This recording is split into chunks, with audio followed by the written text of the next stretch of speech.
Hello അസ്സലാമു അലൈക്കും welcome back to my channel. അപ്പോൾ ഞാനിന്ന് വന്നിട്ടുള്ളത് നല്ലൊരു കൊത്തു ചപ്പാത്തിയുടെ റെസിപ്പിയുമായിട്ടാണ്. അപ്പോൾ നമ്മൾ ചപ്പാത്തി ഉണ്ടാക്കിയിട്ട് ഒന്നോ രണ്ടോ ഒക്കെ ബാക്കിയുണ്ടെങ്കിൽ ഇതുപോലെ ഒന്ന് ട്രൈ ചെയ്ത് നോക്കുക. അപ്പോൾ നമുക്ക് നേരെ വീഡിയോയിലേക്ക് പോവാം. അതിനായിട്ട് ഒരു പാൻ അടുപ്പത്തേക്ക് വെച്ച് കൊടുത്തിട്ടുണ്ട്. ഇതിലേക്ക് ഓയിൽ ഒഴിച്ച് കൊടുക്കുന്നുണ്ട്. ഞാനിവിടെ വെളിച്ചെണ്ണയാണ് എടുത്തിട്ടുള്ളത്. നിങ്ങളുടെ കയ്യിലുള്ള ഓയിൽ ഏതെന്ന് വെച്ചാൽ അത് എടുത്താലും മതിയാവും. പിന്നെ ഞാൻ ഇതിലേക്ക് ചേർത്ത് കൊടുക്കുന്നത് സവാളയാണ്. ഒരു മീഡിയം സൈസ് സവാള മുഴുവനായിട്ടും എടുത്തിട്ടുണ്ട്. അപ്പോൾ നിങ്ങൾ എത്ര ചപ്പാത്തി വെച്ചാണ് ഇത് തയ്യാറാക്കുന്നത് അതിനനുസരിച്ച് ഉള്ളിയുടെ അളവിൽ മാറ്റം വരുത്തി കൊടുക്കാവുന്നതാണ്. അപ്പം ഞാൻ എന്തായാലും നന്നായിട്ടൊന്ന് മിക്സ് ചെയ്തെടുക്കുന്നുണ്ട്. ഇത് ഓവറായിട്ട് വഴറ്റിയെടുക്കേണ്ട ആവശ്യമൊന്നുമില്ല, ജസ്റ്റ് ഒന്ന് വാടിയിട്ട് വന്നാൽ മതിയാവും. അപ്പോൾ അതാ ഞാൻ എരിവിന് ആവശ്യമായിട്ടുള്ള പച്ചമുളകും കൂടെ ഇതിലേക്ക് ചേർത്ത് കൊടുത്തിട്ടുണ്ട്. എന്നിട്ട് നന്നായിട്ടൊന്ന് മിക്സ് ചെയ്തെടുക്കുന്നുണ്ട്. പിന്നെ ഞാൻ ഇതിലേക്ക് കറിവേപ്പിലയാണ് ചേർത്ത് കൊടുക്കുന്നത്. അപ്പം നമ്മുടെ മസാല നല്ലൊരു ഫ്ലേവറൊക്കെ കിട്ടും. അപ്പോൾ കറിവേപ്പിലയും കൂടി ചേർത്തിട്ട് നന്നായിട്ടൊന്ന് വഴറ്റിയെടുക്കുന്നുണ്ട്.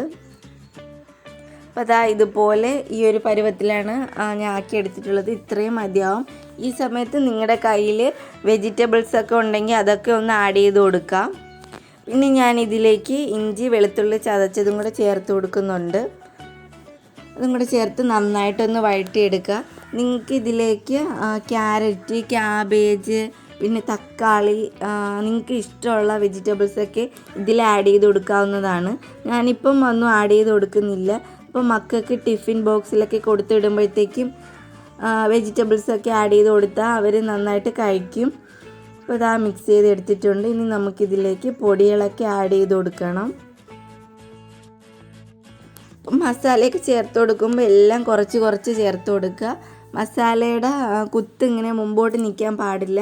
അപ്പോൾ ഞാൻ എന്താ ഒരു 1/2 ടേബിൾ സ്പൂൺ അളവിൽ മുളക് പൊടിയും 1/2 ടേബിൾ സ്പൂൺ അളവിൽ തന്നെ മല്ലിപ്പൊടിയും പിന്നെ ഒരു 1/4 ടീസ്പൂൺ അളവിൽ ഗരം മസാല പൊടിച്ചതും 1/4 ടീസ്പൂൺ അളവിൽ ചിക്കൻ മസാല കൂടെയാണ് ചേർത്ത് കൊടുക്കുന്നത്. ഇനി ഇതിൻ്റെ പച്ചമണം മാറുന്നത് വരെ നന്നായിട്ടൊന്ന് മിക്സ് ചെയ്തെടുക്കണം. അപ്പം നിങ്ങൾ കുറച്ചധികം ചപ്പാത്തി വെച്ചിട്ടാണ് തയ്യാറാക്കുന്നതെങ്കിൽ പൊടികളെ അളവൊക്കെ ഒന്ന് മാറ്റി കൊടുക്കുക. ഇനി ഇതാ ഈ മസാല നന്നായിട്ട് മിക്സ് ചെയ്തതിന് ശേഷം ഇതൊരു സൈഡിലേക്ക് ഒന്ന് ഒതുക്കി വെച്ച് കൊടുക്കുക.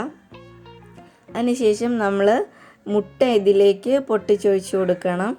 അപ്പോൾ നമ്മൾ മുട്ട ഒഴിക്കുന്ന സമയത്ത് ഡയറക്റ്റ് ഈ മസാല കൂട്ടിലേക്ക് ഇട്ട് കൊടുക്കാതെ ഇതുപോലെ സൈഡിലേക്ക് ഒന്ന് ഒതുക്കി വെച്ചതിന് ശേഷം ഇതുപോലെ ഒഴിച്ചു കൊടുത്താൽ നമ്മുടെ മുട്ട നല്ല പെർഫെക്റ്റ് ആയിട്ട് ഇങ്ങനെ കിട്ടും. അപ്പോൾ ഞാൻ എന്താ മുട്ട ചേർത്ത് കൊടുത്തിട്ടുണ്ട്. ഇനി ഇതിലേക്ക് മുട്ടയ്ക്കും പിന്നെ നമ്മുടെ മസാലയ്ക്കും ആവശ്യമായിട്ടുള്ള ഉപ്പ് ഞാൻ ഈ സമയത്ത് ചേർത്ത് കൊടുക്കുന്നുണ്ട്.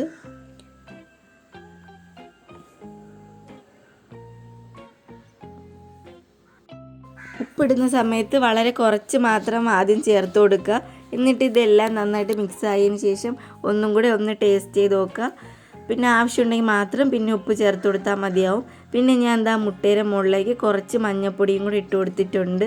എന്നിട്ട് ഇത് നന്നായിട്ട് ഇതുപോലെ ഒന്ന് ഇളക്കിയെടുക്കണം. ഞാൻ തീരെ പൊടിയാക്കി എടുക്കുന്നില്ല. അത്യാവശ്യം വലിയ പീസസ് ആയിട്ടാണ് മുട്ട എടുത്തിട്ടുള്ളത്. നിങ്ങൾക്ക് കുറച്ചുകൂടെ പൊടി ആയിട്ടാണ് വേണ്ടെങ്കിൽ കുറച്ച് നേരം കൂടെ ഒന്ന് ഇളക്കി കൊടുത്താൽ മതിയാവും. അപ്പം ഞാൻ നമ്മുടെ മുട്ടയും മസാലയും നന്നായിട്ടൊന്ന് യോജിപ്പിച്ചെടുക്കുന്നുണ്ട്. ഇത് നന്നായിട്ടൊന്ന് യോജിച്ച് കിട്ടിയ സമയത്ത് നമുക്കിതിലേക്ക് ചപ്പാത്തി ആഡ് ചെയ്ത് കൊടുക്കണം. ഞാനിവിടെ 2 ചപ്പാത്തിയാണ് എടുത്തിട്ടുള്ളത്. ഇതുപോലെ ചെറുതായിട്ട് കട്ട് ചെയ്തെടുത്തിട്ടുണ്ട്. നിങ്ങളുടെ ഇഷ്ടത്തിന് ഏത് സൈസിൽ വേണമെങ്കിലും നിങ്ങൾ കട്ട് ചെയ്തെടുക്കാവുന്നതാണ്. ഞാൻ ജസ്റ്റ് ഇതുപോലെ ചെറിയ ചെറിയ പീസായിട്ടൊന്ന് കട്ട് ചെയ്തെടുത്തിട്ടേ ഉള്ളൂ. അപ്പോൾ അതാ ഇനി ഇതിലേക്ക് ഒരു 1/4 കപ്പ് അളവിൽ വെള്ളം കൂടെ ചേർത്ത് കൊടുക്കണം. വെള്ളം കൂടിപ്പോകാൻ പാടില്ല, എങ്കിൽ നമ്മുടെ ഈ ചപ്പാത്തിയൊക്കെ ഭയങ്കരമായിട്ട് കുഴഞ്ഞിട്ട് പോവും.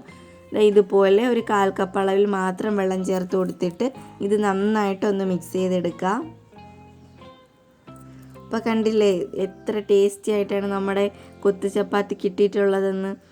അപ്പോൾ നിങ്ങൾ എന്തായാലും ചപ്പാത്തിയൊക്കെ ഉണ്ടാക്കുമ്പം 2-3 എണ്ണമൊക്കെ ബാക്കിയാവില്ലേ.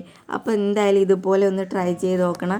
വളരെ സിമ്പിളാണ്, എന്നാൽ നല്ല കിടിലൻ ടേസ്റ്റാണ്. അപ്പോൾ നമുക്ക് മക്കൾക്ക് ടിഫിൻ ബോക്സിലൊക്കെ കൊടുത്ത് വിടാൻ പറ്റിയ നല്ലൊരു ഐറ്റമാണ്.